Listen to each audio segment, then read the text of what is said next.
We saw in the previous hybrid search notebook that we can calculate as part of the augmentation step some weighted score that will merge the documents that coming from the dense vector and from the sparse vector. And now we're going to see that maybe we can even use an LLM for that. So we're not going to use a regular LLM, we're going to use an LLM that was trained to score documents and queries. This is called Reranking. So here is our next notebook on Reranking. The idea of the model is very simple. We have two inputs, one the query and one the document, and we're going to put it through a transformer, and the output will be a classifier that will say how much the two inputs are similar in their semantic meaning. And let's go and see how it works. So we're going to do the usual visual improvement so we can understand the outputs more easily. And we're going to load a model from the Hugging Face Hub. This one is a model that is a cross encoder that knows how to take those two inputs together. If we print the model, we see the familiar embedding step that we saw before, the word embedding, position embedding, token type embedding, everything looks very similar to what we saw before.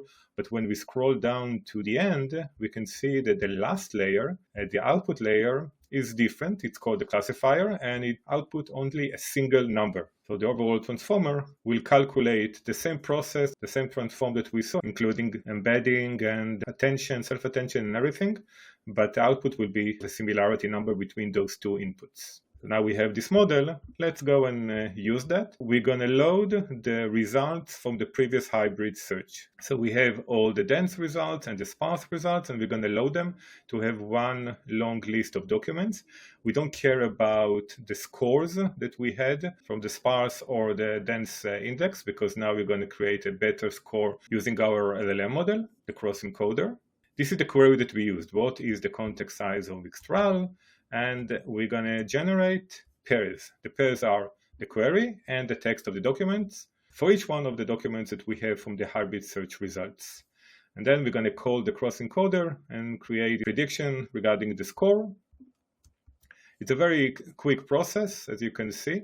The model is running here locally. There is no latency to call endpoints, so the overall experience in terms of latency will be good. And then once we have those outputs, the scores, we can see that the match with the first document is 5.0, the second is 3.3, then the third is 7.1, and so on. Some of them are negative, so poor similarity. And now we can go and ask for the model, please give me the top 3 documents with a higher score. And we can print them nicely in this table. So this is the first chunk, document with ID 2, the score 7.1 that we saw, then 15, then 4, still positive and high scores. And now we can do the usual. Let's take those top search results. After the re-ranking, call the OpenAI GPT 3.5 for generation and get the reply from the model.